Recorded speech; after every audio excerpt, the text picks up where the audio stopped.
कभी अगर बनना हो तो बाज बनना, लेकिन कभी तोता मत बनना। तोता बोलता तो बहुत है, लेकिन ज्यादा ऊंचाई तक उड़ नहीं सकता।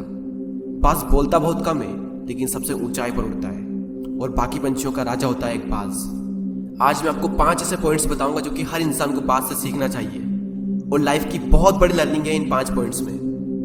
पहला लेसन, ईगल फ्लाई अलोन। बाज अकेले उड़ता है और बाकी पंछियों के मुकाबले सबसे ऊंचाई पर उड़ता है। बाज अकेले उड़ेगा, लेकिन कभी भी चिड़िया और छोटे पंछियों के साथ नहीं उड़ेगा। बाज हमेशा या तो बाज के साथ उड़ता है या फिर अकेला उड़ता है, और इस समय यह सीख मिलती है कि छोटी सोच वाले लोगों से हमेशा दूर रहें और अकेले रहो, क्योंकि यही वो समय है जब खुद को जानने का असली मौका मिलता है। दूसरा लेसन, बाज का विजन बहुत ज्यादा क्लियर होता है और बहुत ज्यादा स्ट्रॉन्ग होता है। बाज अपने शिकार को 5 किलोमीटर दूर से ही देख लेता है, और जब एक बार उसे अपना लक्ष्य दिख जाता है तो उसके बाद चाहे रास्ते में कितनी भी मुश्किलें क्यों ना आए, वो अपने लक्ष्य को हासिल करके ही दम लेता है। इससे भी एक बहुत बड़ी सीख मिलती है कि अपना विजन क्लियर रखो, और उसे हासिल करने में फिर चाहे कितनी भी मुश्किलें क्यों ना आए, पीछे मत हटो उस बाज की तरह। तीसरा लेसन, बाज कभी भी मरे हुए जानवरों को नहीं खाता, वो हमेशा जिंदा शिकार करता है, और इससे हमें यह सीख मिलती है कि जो हमारा पास्ट है वो मर चुका है, तो अपने उन मरे हुए सड़े हुए थॉट्स पर ध्यान मत दो और अपनी आने वाली ताजी फ्रेश जिंदगी पर ध्यान लगाओ।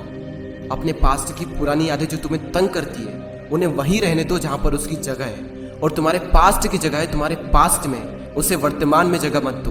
क्योंकि एक बार अगर तुम्हारा पास्ट तुम्हारे प्रेजेंट में आ गया, तो तुम्हारा पास्ट तुम्हें कभी प्रेजेंट में नहीं रहने देगा। पास्ट में तुम्हारे साथ कितना भी बुरा क्यों ना हुआ हो, वो सब यादें, वो सब थॉट्स मर चुके हैं, और उस बाज की तरह बनो जो कभी भी मरी हुई चीजों को नहीं खाता। चौथा लेसन, जब आंधी तूफान आते हैं तो बाज बहुत ज्यादा एक्साइटेड हो जाता है।